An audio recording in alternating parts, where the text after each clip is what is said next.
mais les médias sont un oligopole, il ne faut pas aller sur eux parce qu'ils prennent tout notre argent. Il faut faire la publicité sur les réseaux sociaux parce que c'est là que le monde est. Où c'est qu'on va?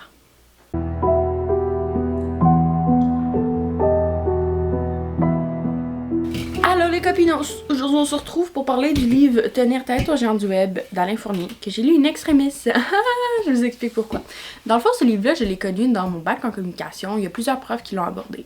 Sauf dans mon cours de journalisme et société, il était dans les livres obligatoires, mais quand je regardais semaine par semaine, il fallait pas le lire.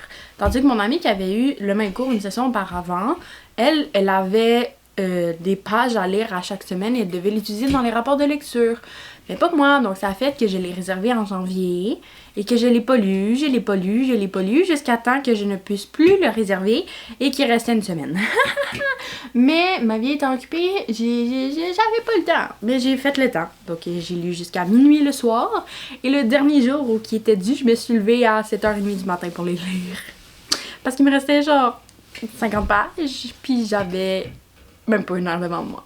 Donc je l'ai clenché et je l'ai fini et je l'ai remis la journée même qui arrivait à échéance. Donc on n'a pas remis de livre en retard. Yay! Dans le fond, Tenir tête aux géants du web est sorti en octobre 2024 et c'est la suite de les GAFAM, les barbares numériques, à cause que le domaine de la communication et de la technologie évolue tellement rapidement qu'il a sorti une version améliorée. Donc, GAFAM, les barbares numériques, le livre est sorti en 2022, si je me méprends pas, et Tenir tête aux géants du web en octobre 2024, ou novembre 2024, en tout cas fin 2024. Donc, ça a été une lecture quand même enrichissante. Qu'est-ce que c'est les gens du web ou les GAFAM? Si vous êtes pas en communication, vous avez aucune idée c'est quoi. Donc, on a Google, le groupe Alphabet, comme je disais, Apple, Meta, mais dans le fond, dans le GAFAM, c'est encore pour Facebook, mais maintenant, vu que Meta gère Facebook et Instagram et que les deux sont vraiment des gros géants, ça a été changé. Ensuite, on a Amazon, que je trouvais pas, et Microsoft. Il y a aussi plein d'autres acronymes, t'en as qui ajoutent des acronymes, mais ça, c'est genre les 5 grands de la Silicon Valley. Mais sinon, t'as aussi le Bixby, en tout cas, quelque chose de même, qui sont les géants du web chinois. Donc, ça varie quand même beaucoup, mais quand on parle des géants numériques, c'est pas mal ceux-là. C'est sûr que Twitter, il rentre aussi dans la masse, et tous les grands joueurs qui ont énormément d'argent et qui changent le monde. Donc, dans le fond, les géants numériques, c'est vraiment tous les grands acteurs du monde virtuel qu'on a sur nos cellulaires. Donc, c'est ça. Comment commence Tenir tête aux géants du web? Évidemment, je vais pas tout expliquer parce que j'ai pas un bac, j'ai pas de maîtrise et je vais pas spoiler, puis c'est son contenu à lui. Je vais juste aborder quelques points, justement, pour soulever un enjeu de qu'est-ce qu'on doit faire. Il y a plusieurs chapitres différents. Au début, ça commence vraiment avec un état de la situation, combien ils gagnent par seconde. Amazon gagne 3000 $ par seconde. C'est phénoménal. Donc, on voit vraiment le pourcentage. Il explique la croissance de genre 3000% de 2008 à 2024. Ben 23 parce que les stats, ils étaient pas sortis de 2024. Et on fait vraiment état de la situation et c'est quand même très alarmant que 5 joueurs aient autant de l'économie dans leurs mains et qu'il y ait autant un monopole sur tout. Parce qu'on le voit dans d'autres chapitres, ils ne respectent pas les lois, sont dessus, ils font, comment ça s'appelle, du lobbying. Donc, quand il y a une loi, ils sont pas contents, ils vont faire non, non, non, non, non, nous on veut pas. Donc là, vu que c'est comme une sphère numérique et que c'est pas physique, le gouvernement traîne la patte un peu, puis c'est ça qu'il explique dans le livre, que au début, quand la transition numérique s'est faite, les gouvernements étaient comme « Ah, c'est pas grave, c'est la loi du libre expression, ils font ce qu'ils veulent. » Sauf là, l'affaire, ils sont pas taxés, ils sont pas réglementés, il y a de l'intimidation et toutes les affaires comme ça. Et là, justement, dans le livre-là, il abordait aussi l'aspect de l'extrême droite, que la liberté d'expression est vraiment discriminatoire sur les médias sociaux. Ça entraîne beaucoup de problèmes que je ne vais pas rentrer dans les détails. Mais là, les Elon Musk de ce monde, ils disent non, non, non, liberté d'expression, on a le droit, si vous voulez nous bannir, c'est contre la liberté d'expression et tout. Mais il y a un autre adage qui dit que ta liberté arrête là où celle de l'autre commence. Donc, en discriminant tout le monde, tous les immigrants, toutes les racistes, misogynistes, Tous ceux-là, là, ils ont tout dit. Moi, j'ai rien à perdre. Je le sais. Allez voir son Twitter à Elon Musk et faites-vous votre propre opinion. Mais moi, j'adhère pas à ses idées. Donc, ils ont le droit. C'est comme Donald Trump a été banni sur Twitter pendant des années. Et là, boum, Elon Musk l'a racheté, il l'a remis. Puis là, il dit des insanités tout le temps qu'il va... En tout cas, on va pas rentrer dans la politique aujourd'hui, mais la politique fait partie des médias sociaux. Parce que là, ils ont tellement un gros pouvoir d'argent qu'on peut pas passer à côté. Et là, justement, t'as un autre chapitre qui explique de pourquoi ils sont pas taxés. Et il y a un volet très important dans Tenir tête aux gens du web que j'ai adoré. C'est la liberté culturelle. Non. Ah, la souveraineté culturelle.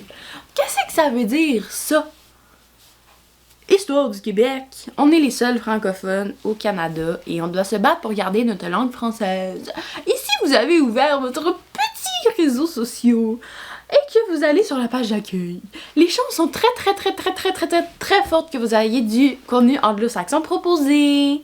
Sauf après, il faut modifier la feuille page et éventuellement, il va cibler. Donc, si tu écoutes beaucoup de contenu québécois, il va suggérer du contenu québécois. Mais c'est pas ça qui est suggéré. Et aussi, si tu vois une différence de poids, pour ici, devenir un influenceur, je pense micro-influenceur, je sais pas trop, c'est 10 000 abonnés. Aux États-Unis, c'est 100 000. Donc, aux États-Unis, il faut beaucoup plus de personnes pour avoir plus de poids. Ici, c'est minime. Genre, tu vas voir les gros créateurs de contenu, ils en ont pas beaucoup. On a de la misère à prendre notre place sur les médias sociaux à cause que l'algorithme est pas fait pour nous. L'algorithme est fait pour les Américains, les États-Unis, parce que moi aussi je suis américaine, mais comme on rentre pas dans ce débat là.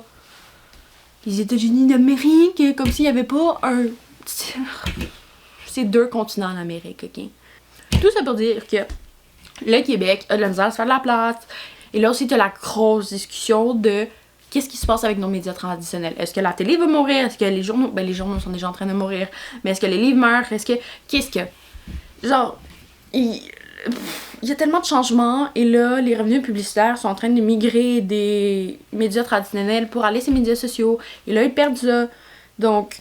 On est tout en train de changer et la culture au Québec est quand même très importante parce que c'est ça qui est notre fleuron, c'est ça qui nous aide à garder notre langue, à nous avoir une souveraineté culturelle, justement, à dire « Hey, on a du contenu ici intéressant », mais en perdant notre budget et en ayant tellement de coupures, on perd ça.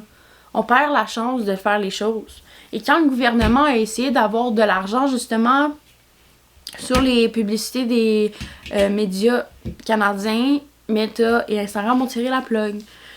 Brève histoire sur la loi C-18, ça a été sorti en 2022-23 dans ces eaux-là. Et ça voulait forcer les médias à donner des redevances au gouvernement canadien pour les profits qu'ils font sur les médias.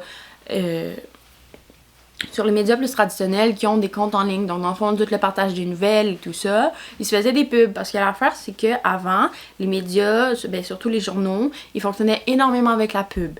Mais là, vu que la pub a migré sur Instagram et Facebook, qui est une entreprise américaine, donc on n'a plus accès à ces profits-là. Donc c'est tout Instagram, Facebook et Google qui font les profits.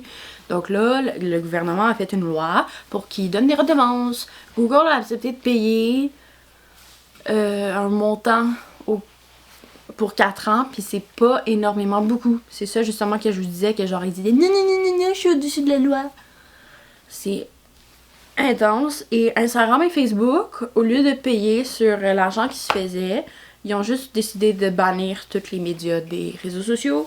Donc là arrive l'enjeu de désinformation parce que les médias réglementés et tout qui sont au code déontologique, ils n'ont plus accès, leurs pages se font bloquer. Mais maintenant, ils sont en train de détourner un peu, donc de créer des pages sans déclarer qui sont des journaux, exemple Fait que, RAD, et des choses comme ça, mais ça fait que la désinformation a plus de place à cause que vu que le public a migré, les jeunes sont rendus sur les médias sociaux, ils ne s'informent plus à la source, donc ils vont pas lire les journaux. Et c'est une situation tellement compliquée. Et c'est justement là que ma question arrive. On dit toujours que le public a migré sur les médias sociaux, mais Alain Fournier dit justement qu'on doit plus les utiliser parce que l'affaire, ils prennent notre argent, ils prennent nos taxes, ils prennent nos contenus, on leur donne tout aux États-Unis, puis on n'a plus d'indépendance ici au Canada. On devient dépendant des Américains. Puis, comment ils disaient ça? Eux, les Américains, ils s'en foutent de nous. Ils nous voient juste comme une vache à lait. Donc, pour eux, ils ont tout le droit de faire parce qu'on est juste un autre territoire à eux. On n'est pas un territoire du Stain, on est juste du marché. Donc, c'est justement ce discours un peu dénigrant qu'on doit faire face. Et c'est ça, dans le livre, il y a tellement d'enjeux. Il parle justement de la langue française, de la souveraineté culturelle, de pourquoi c'est pas bien d'avoir des monopoles, de l'impact pour le Canada, comment on n'a pas d'argent et tout. Donc il y a beaucoup d'enjeux. Et honnêtement, je vous suggère vraiment de le lire parce que c'est quelque chose qu'on doit se poser des questions. Mais même moi, je me pose des questions, mais vous me voyez là, je suis sur YouTube. Donc, je suis en train d'aider le géant américain à avoir de l'argent. Je suis sur Instagram et Facebook à chaque jour. J'arrive pas à boycotter. Et c'est justement une question parce que tout le monde de mon âge sont rendus sur les médias sociaux. Donc, quand tu te coupes de ce monde-là, tu te coupes de beaucoup de personnes. Mais là, c'est la vie numérique est rendue très omniprésente dans les jeunes générations. Et justement, on voit en marketing, on apprend à faire du montage sur les réseaux sociaux, à faire des infolettes, tout est numérique. T'as plus de billboard, on voit pas ça. C'est comment faire des sites web, comment utiliser Instagram, comment faire des mots-clics, comment fonctionnent tous les médias sociaux. Alors c'est ça, il y a vraiment deux discours.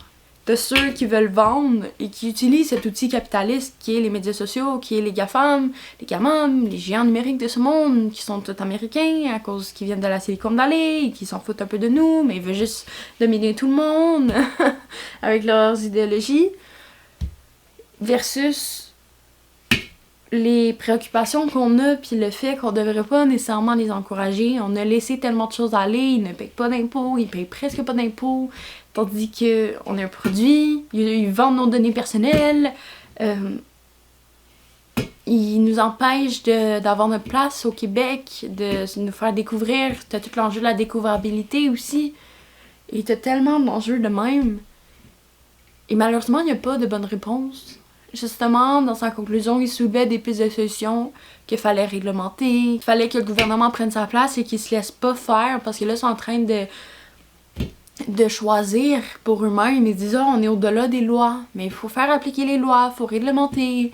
Dans son livre, il parle aussi beaucoup de la CRTC, comme quoi il doit avoir une réforme pour encourager le contenu québécois, que le français doit être représenté, qu'il doit y avoir 3 personnes, que l'argent doit être mieux distribué, puis le financement de la culture, que le Québec investit pas dans sa culture, mais qu'il va chercher au fédéral, puis après le Québec veut son indépendance, mais ils sont pas capables de payer. Parce que ça, c'est un autre détail. Mais tout ça pour dire que c'est vraiment complexe et que je suis pas expert là-dedans, mais on est dans une ère qui change et ça fait un peu peur quand tu réalises l'ampleur de leur pouvoir sur la suite. Parce que maintenant, la dictature et la propagande ne se fait plus dans des affiches. Elle se fait à chaque jour dans l'endoctrinisation des valeurs anglo-saxonnes. Sur ce, je vous conseille vraiment de lire le livre d'Alain Fournier, Tenir tête aux géants du web et GAFAM, les géants numériques. Il va beaucoup plus expliquer que nous. Mais tout ça pour dire que la situation est vraiment complexe et que derrière chaque utilisation de médias, il y a des choix. Donc, en utilisant Google, Facebook, Meta, on accepte leur doctrine, on accepte qu'ils ne payent pas, on accepte c'est ça, en signant et en utilisant chaque jour, t'acceptes que tes données soient vendues, t'acceptes plein de choses inconsciemment. Et c'est ça le problème, le monde n'est pas informé culturellement. Ils sont... c'est quoi le terme? Je pense que c'est culturellement illettrés, en tout cas, je sais pas. Mais ils s'informent pas, ils savent pas les problématiques, ils font juste dire « Ah ouais, c'est populaire, j'y vais! » Et c'est triste que le monde n'ait pas conscience de ça. Donc, informez-vous, lisez des livres, allez voir les médias, encouragez les médias traditionnels, continuez à écouter la télé, continuez à payer les Radio-Canada et les personnes d'ici, encouragez le contenu d'ici, pour pas que vous disiez que ça n'existe pas. Parce que j'ai eu un cours justement, puis tout le monde est comme « Il n'y a pas de beau contenu québécois! » Mais pourquoi t'as pas entendu parler de Rouge Forêt? Pourquoi t'as pas entendu parler de Premier Trio? Pourquoi tu connais pas le contenu québécois qui se fait pour les jeunes adultes? En tout cas, plein de débats, plein de pistes de réflexion. Et sur ce, je vous souhaite bonne réflexion. On se voit bientôt. Ciao!